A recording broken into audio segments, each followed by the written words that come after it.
Good afternoon, everyone. Thank you for your patience. I want to call to order this afternoon's meeting of the Senate Committee on Legislative Operations and Elections.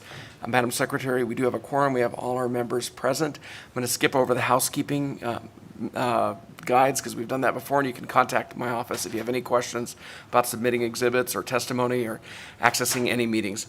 With that, the one item on our agenda today is possible work session on matters previously considered. I would like to open up that agenda item on the work session and turn it over to our committee policy analyst, Director Michael Stewart. Thank you, Mr. Stewart, for being here.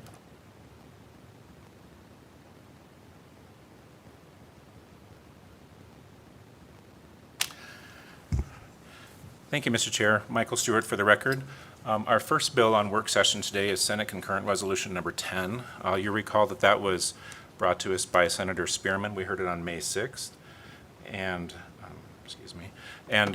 it requires a Legislative Committee on Energy to conduct an interim study concerning the development of hydrogen and lithium energy resources in Nevada.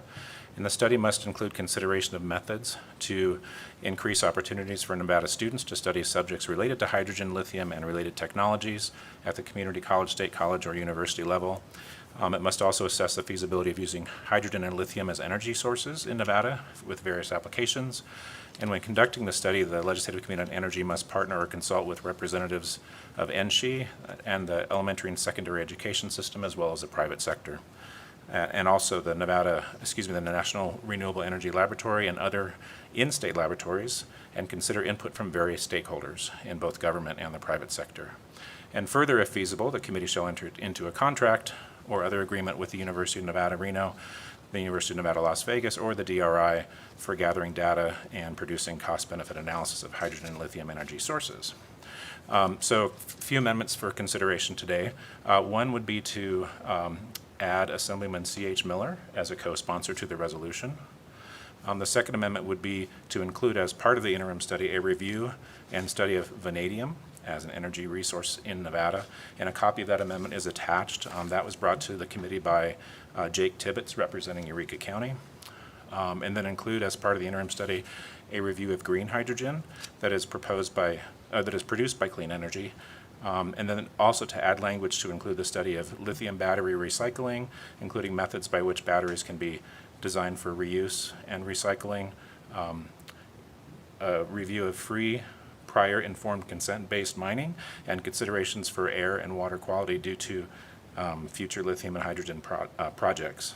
And a copy of this amendment is also attached, again that's from the Toyabe chapter of the Sierra Club, and then include language in the resolution adding the reference to brine as it relates to lithium extraction, and add the following consideration to the scope of the study, and that was proposed by Patrick Donnelly of the Nevada State Director of the Center for Biological Diversity. And those are the amendments proposed. Thank you. Thank you very much, Mr. Stewart. And I appreciate Senator Spearman for being here. I had the opportunity to talk to her, and she let me know that all the amendments here in the work session document are considered friendly. Are there any questions, members? Not seeing any questions, I would accept a motion to amend and do pass. Amend and do pass, Chair. Thank you, Vice Chair Lang. Is there a second? Second from Senator Buck. Any discussion on the motion? The only thing I want to say is I know that, Senator Spearman, you've worked tirelessly on this, and I understand you have a hydrogen plant that's opened in your state Senate district, and I think this is really an exciting area that's going to really help us in the renewable energy area, and thank you for your leadership on this. With that being said, all in favor, please say aye. Any opposed? Madam Secretary, if you'll please note that Senate Concurrent Resolution 10 passed unanimously, and we'll assign the floor statement to Senator Spearman. Thank you, Senator Spearman, for being here with us. And now, Director Stewart, if we could go to the next item on our work session agenda.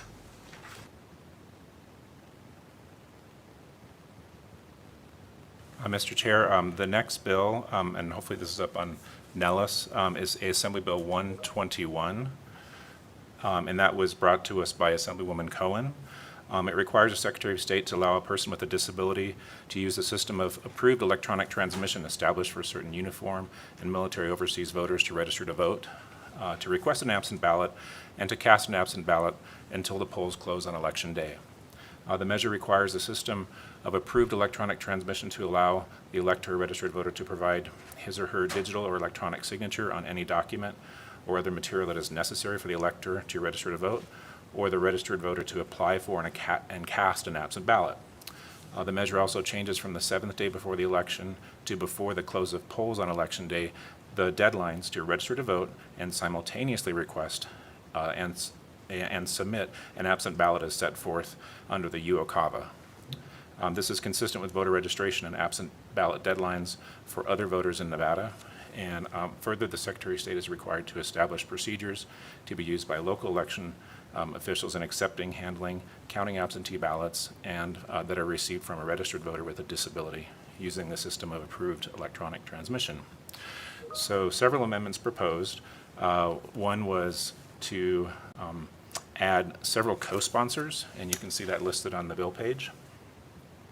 And then add new language that would delete provisions in subsection 2E of NRS 293-540 and subsection 3 of 293-543 that would require the cancellation of a person's voter registration when that person requests a change in political party affiliation.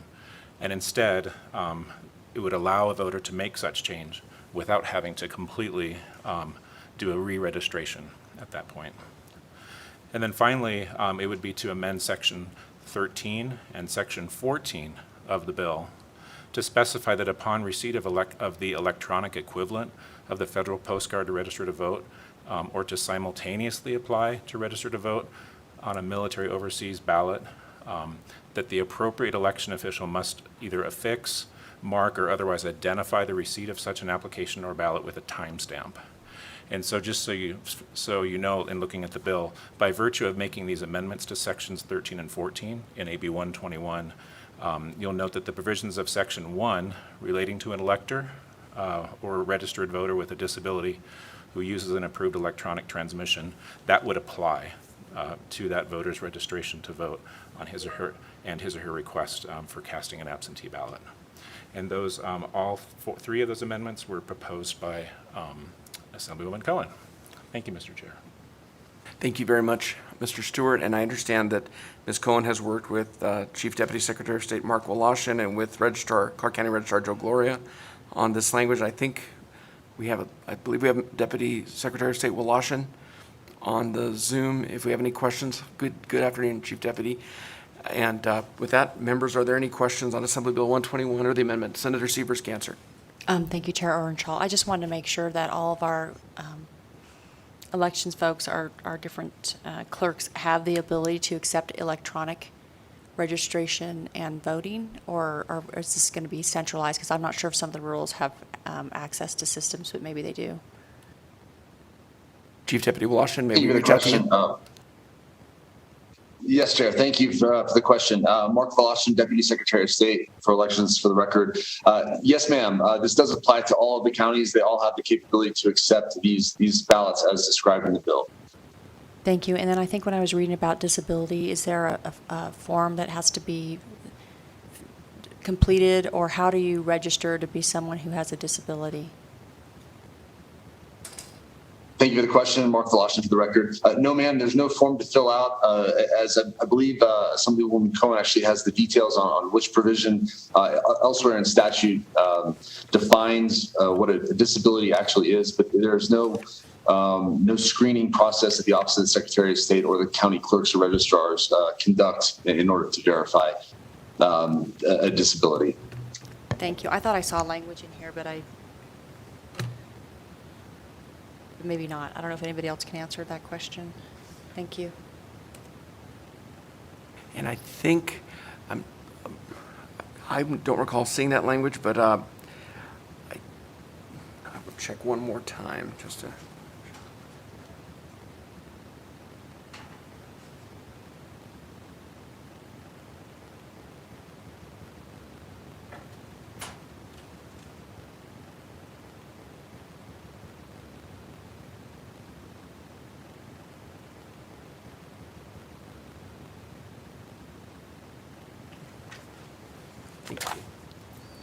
So maybe what I was seeing was the form that they fill out to make the request. So section 1 That's correct. I see Number that too, Senator 3. Seaver's answer in section 1, sub 3, about the Secretary of State shall prescribe the form and content of a declaration for use by an elector with a disability or a registered voter with a disability to swear or affirm specific representations pertaining to identity, eligibility to vote, status, such as an elector. And Chief Deputy Woloshyn, that's not a form that currently exists in the Secretary's office. That would be, if this passes, a new form that would be created. Thank you for the question, Chair. I will clarify, and I'll have to look into that a little bit as well. Currently in the E system that you may remember I demonstrated earlier, that there is an indicator on there for an individual that is one of the covered voting classifications or a disabled voter. That's how they are able to identify. I believe that was the requirement, but I will confirm and get an answer to you. Thank you very much, Chief Deputy. Senator Seaver's answered. Any additional questions? No. Any other questions, members? Not seeing any questions, I would accept a motion. Amend and do pass. Vice Chair Lang? I have a motion to amend and do pass with the amendments in the work session. Is there a second? Second, Majority Leader Canizaro. Any discussion on the motion? Not seeing any. Vice Chair Lang.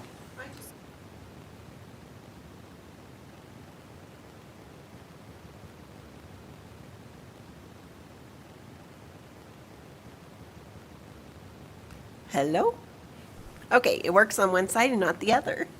I think if you were here for the hearing and listened to the people that gave testimony for this bill, it was so compelling that, we all have the right to vote, and for people that have that right and have tried to get the access that they need to be able to vote and not have it was disheartening to me.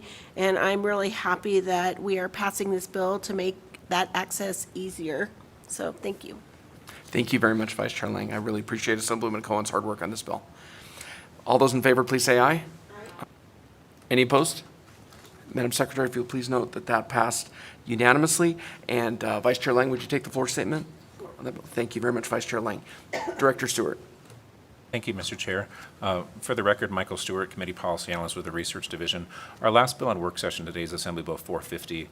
We heard this bill on Tuesday, and it directs the governor to appoint a committee to conduct an interim study concerning opportunities to align the need for workforce training and programs offered by community colleges in Nevada and to meet the needs of the evolving economy in the state.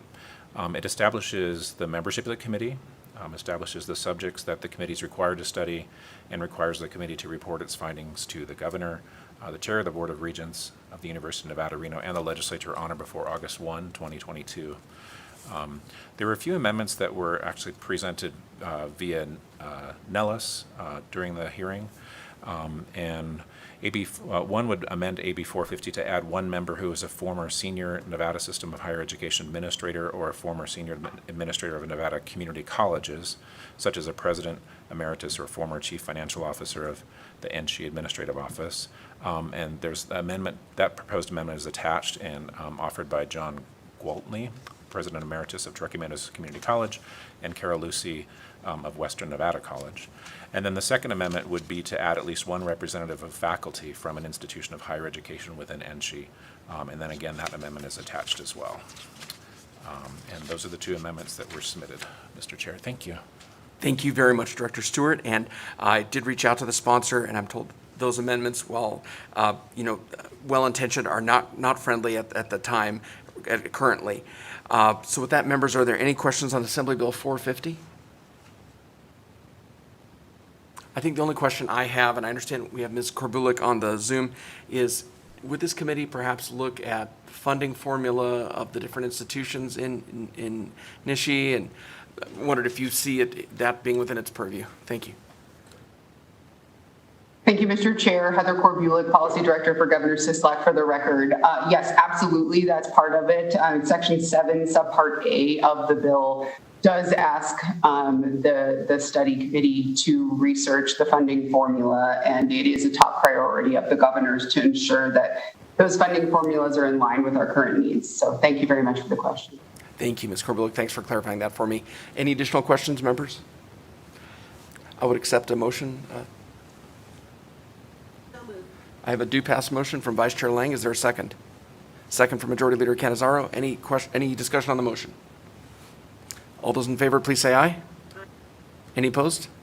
Madam Secretary, if you'll please note that that passed unanimously, and I'll handle the floor statement for that bill. And with that, our last item is public comment. If anybody here in the committee room would like to make public comment, if not broadcasting, if we can go to the phone lines. If you'd like to provide general public comment, please press *9 now to get your place in the queue.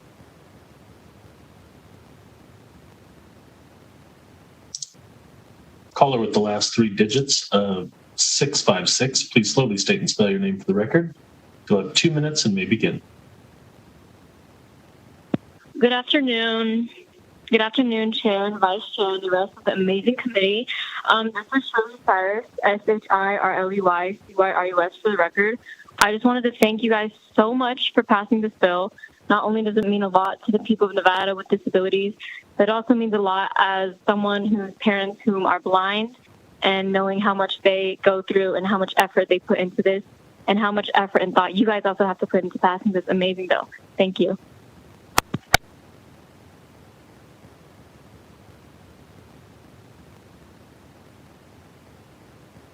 Caller with the last 3 digits, 653, please slowly state and spell your name for the record. You have 2 minutes and may begin now. Good afternoon. This is Dora Martinez, DORA-MARTINEZ. I represent the Nevada Disability Peer Action Coalition. I am their advocate. Thank you so much, Chair Earnshaw and Madam Chair Lang. This is a tremendous, awesome bill for AB 121. We appreciate all of you members of the awesome committee, and we are so thankful. So take care and have a great afternoon.